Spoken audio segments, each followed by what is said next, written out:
அஸ்ஸலாமு அலைக்கும் வரஹ்மத்துல்லாஹ். எல்லாம் வல்ல அல்லாஹ்வின் அன்பும் அவன் மேலான கிருபையும் நமக்கெல்லாம் வந்து சேரட்டுமாக. அன்புக்குரிய அல்லாஹ்வின் நல்லடியார்களே, ஒருவர் உங்கள் நியாயமான கோரிக்கை ஏற்றுக்கொள்வதற்கான வசீஃபா இது. இதை செய்த பிறகு யாரும் நீங்கள் போகின்றீர்களோ, எந்த நோக்கத்துக்காக நீங்கள் கோரிக்கை வைக்கின்றீர்களோ அந்த நோக்கத்தை அவர் பரிபூர்ணமாக நிறைவேற்றுவார். அவரால் மறுக்கவே இயலாது. இந்த வசீஃபா கெட்ட விஷயக்காக அல்ல. ஒருவரிடம் நாம் அநியாயமாக ஒரு விஷயத்தை முன் வைக்கின்றோம், அதை ஏற்றுக்கொள்வதற்காக ஓதினால் அது உங்களுக்கே திரும்பி வந்துவிடும். எனவே இதை நல்ல விஷயத்துக்காக பயன்படுத்தி கொள்ளுங்கள்.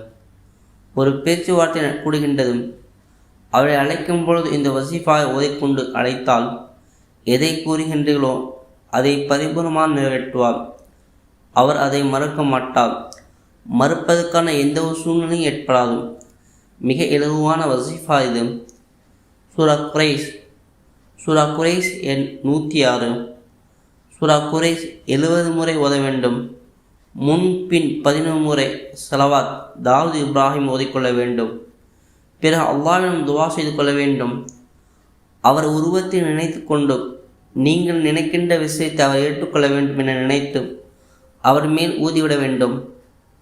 உதாரணமாக, அவரை சந்திப்பதற்காக நீங்கள் போகின்றீர்கள். போகும் பாதை முழுக்க சூரா குரைஷை ஓதிக்கொண்டே போக வேண்டும். போய் அவரை சந்திக்கின்றீர்கள். நீங்கள் எந்த விஷயத்தை சொல்கின்றீர்களோ அவர் அதை பரிபூர்ணமாக அவர் கேட்பார். அது எந்த ஒரு மாற்றத்தையும் செய்ய மாட்டார். முதலில் 70 முறை சூரா குரைஷை ஓதிக்கொள்ள வேண்டும். முன்பின் 11 முறை ஸலவாத் ஓதிக்கொள்ள வேண்டும். ஓதிய பிறகு அவரை சந்திக்க போகும் வழி முழுவதும் சூரா குரைஷை ஓதிக்கொண்டே போக வேண்டும். உங்கள் கோரிக்கை முன்வைத்தால் அதை அவர் ஏற்றுக்கொள்வார். அல்லது ஒருவர் உங்களை சந்திக்க வருகின்றார். அவர் வரும் பாதை எல்லாம் நீங்கள் உட்கார்ந்து இருக்கும் நேரம் எல்லாம் சூரா குரைஷையை ஓதிக்கொண்டே இருக்க வேண்டும். அவர் உங்கள் முன்னாடி வரும்போது நீங்கள் எந்த விஷயத்தை சொல்கின்றீர்களோ அதை அவர் ஏற்றுக்கொள்வார் இன்ஷா அல்லாஹ். அடுத்தடுத்து நாங்கள் போடக்கூடிய வீடியோக்கள் உடனுக்குடன் கிடைப்பதற்கு கீழே இருக்கக்கூடிய சப்ஸ்கிரைப் என்ற பட்டனை அழுத்தி பக்கத்தில் வரக்கூடிய பெல் ஐக்கனை அழுத்திக் கொள்ளுங்கள். அல்லாஹ்வின் நினைவில் இன்ஷா அல்லாஹ் வாழ்வோம்.